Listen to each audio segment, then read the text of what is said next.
మాఘపురాణం 28వ అధ్యాయము. పూర్వము ద్వాపరయుగమున విదేహ దేశమును క్రూరయను పేరుగలు శూద్రశ్రీ ఉండెను. ఆమె యొక్క రైతు భార్య మిక్కిలు కోపిష్టిది. ఆ దంపతులను జ్ఞానియగు పుత్రుడు కలడు. అతడు దయావంతుడు, ధర్మాచరణమున ఇష్టము కలవాడు. వారి భార్య పతిభక్తి కలిగినది, ఉత్తమురాలు. ఆమెకును ధర్మ కార్యములను చేయుటయందు ఇష్టము కలదు. బంధువులకు, దీనులకు, అతిథులకు అందరికీ యథాశక్తి సేవ చేయరు. అత్త మామలకెప్పుడునూ సేవ చేయ. క్రూర కోడలు ఏ దోషము లేకున్నను నిందించెడిది. అప్పుడప్పుడు ఆమె భర్తయు కోడలని హింసించుచుండును. పాపం ఆ కోడలు అది పూర్వజన్మ కర్మ ఫలమని తలచి అత్తమామల పెట్టు హింసలను భరించుచు ఓర్పుతో వినయ విధేయతలతో వారికి యథాశక్తిగా సేవలు చేయుచుండెను. ఒకనాడు ఇట్టి హింసను పొంది దుఃఖించుచున్న భార్యను చూచి క్రూర పుత్రుడు తన తల్లిదండ్రులతో ఇట్లనెను. నాయన, అమ్మ, నా మాటను వినుడు. నా మాట కీర్తిని కలిగించున్నది, ధర్మము సాధించున్నది. మీకు కోడలపై కోపం ఇందులకు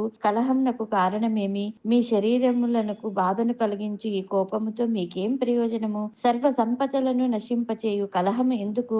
నేను కాని నా భార్య కాని మీకేమి అపకారం చేసితిమి? మీ ఈ కోపమునకు కారణమేమీ నాకు కనిపించుటనే లేదు. పెరిగిన కోపముచే ఆయువు, ధనము, ఈ కీర్తి, సుఖము, గౌరవము, జ్ఞానము మున్నగున్నవి నశించును గదా. సర్వజ్ఞులైన పెద్దలైన మీరు కోపమును మాని మా యందు దయను చూపి సర్వజన సమ్మతమైన ఓర్పును వహించుడు అని పలికిరి.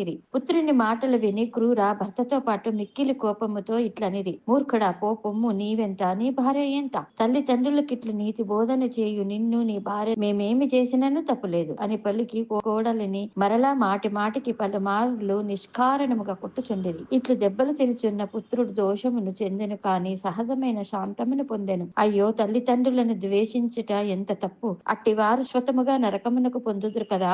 తల్లిదండ్రులను సమానమైన దైవము వేరొకటి లేదు. స్త్రీకి భర్తను మించిన దైవము లేదు కదా. విష్ణువుతో సమాన దైవము, గంగతో సమానమగు తీర్థము లేదు కదా అని తలచెను. భార్యను తగు మాటలతో ఊరడించెను. ఓర్పుగా ఉండమని సమాధానపరచెను. కోపిష్టి యొక్క క్రూర కోడలుని కొట్టి ఒక గదిలో ఉంచి తలుపులను మూసివేసిరి. ఆమె కుమారుడి అకృత్యం చూచి తల్లిని ఏమీయూ అనలేక, పితృభక్తి వలన ఏమీయూ చేయలేక మౌనముగా బాధపడుచు పూర్వము వలనే తల్లిదండ్రులకు సేవ చేయుచుండెను. కోడలు ఆ గదిలో 7 రోజులు అన్నము నీరు లేక ఆ విధముగా నిర్బంధములో ఉండెను. ఇరుగు పొరుగు వారు, బంధువులు, మిత్రులు ఈ పని కూడదని చెప్పిరి. క్రూర వాని మాటలను వినిపించుకొనలేదు. కోడలని అట్లే నిర్బంధించి పీడించిరి. 7వ దినము కోడలు అన్నము నీరు లేకుండాటచే దుఃఖించి కృషించి మరణించెను. 12వ దినమున క్రూర కుమారుడు భార్యను చూడవలయునని తల్లికి తెలియకుండా తలుపు తెరిచి చూచెను. మరణించిన భార్యను చూచి సంతాపమునంది నిశ్చేష్టుడై ఉండెను. కొంతకాలమునకు స్పృహ వచ్చి చిరకాలము దుఃఖించెను. గాలికి పడిన చెట్టు వలె దుఃఖ భారము చే నేలపై పడెను. క్రూరయ్య తలుపు తెరిచి ఉండుటను గమనించి కోపించెను. మరణించిన కోడలిని దుఃఖ వివశుడైన పుత్రుని చూచెను. ఆశ్చర్యము ఆమెకును దుఃఖం ఎక్కువగా వచ్చెను.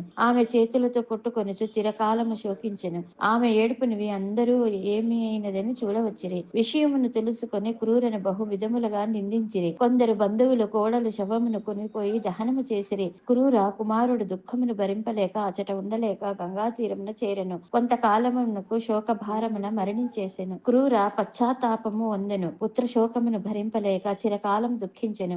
ఆమె భర్తయు శోకించెను. వారట్లు అధికముగా శోకించుట చూచి జనులందరూ విచారించిరి, కాని సమయమున విచారించి లాభమేమి? పుత్ర శోకమునకు భరింపలేక నిద్రాహారములు మాని వారు కొంతకాలమునకు మరణించిరి. యమలోకమునకు చేరిరి. అసిపత్ర నరకము అంటే కత్తుల బోను చిరకాలము అనుభవించిరి. తరువాత చంపా తీరమున సర్పములై జన్మించిరి. రావి చెట్టు త్వరలో నివసించుచుండిరి. కొంతకాలమునకు ధీరుడు, ఉపధీరుడు అనే 2 సజ్జనులు అచ్చటికి వచ్చిరి. చంపానదిలో మాఘమాస స్నానము ఆచరించి సర్ప దంపతులున్న చెట్టు క్రింద శ్రీహరిని అర్చించిరి. మాఘమాస మహిమను పురాణముగా చెప్పుకునిరి. సర్ప దంపతులు శ్రీహరిని చూచుట వలన, శ్రీహరి మహిమను వినుట వలన వారి పాపములు కూడా పోయినవి, పుణ్యము కలిగిన. వారు వెంటనే సర్పదేహములను విడిచి దివ్య దేహములను ధరించిరి. వారికై దివ్య విమానము వచ్చెను. శ్రీహరి సాన్నిధ్యమును చేరిరి. జహనముని వర్య, మాఘమాస వ్రతమిట్టిదని ఎంతకాలము చెప్పినను పూర్తి కాదు. ఇంతమంది మాఘమాస వ్రత మహిమ వలన ధరించిరని చెప్పుటకును వీలు లేదు. ఎన్నో యుగముల నుండి ఎంతమందియో ఉత్తమమునులు, సజ్జనులు, రాజులు, వైశ్యులు, బ్రాహ్మణులు, శూద్రులు, పురుషులు, స్త్రీలు, బాలురు, తొండలు, సర్పములు, వారు వీరన నేల సర్వ ప్రాణులను మాఘమాస వ్రతం ఆచరించుట వలన, చూచుట వలన, వినుట వలన తరించిరి.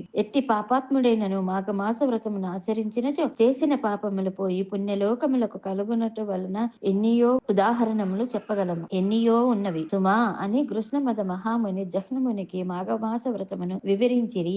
28వ అధ్యాయం సమాప్తం. సర్వే జన సుఖినో భవంతు.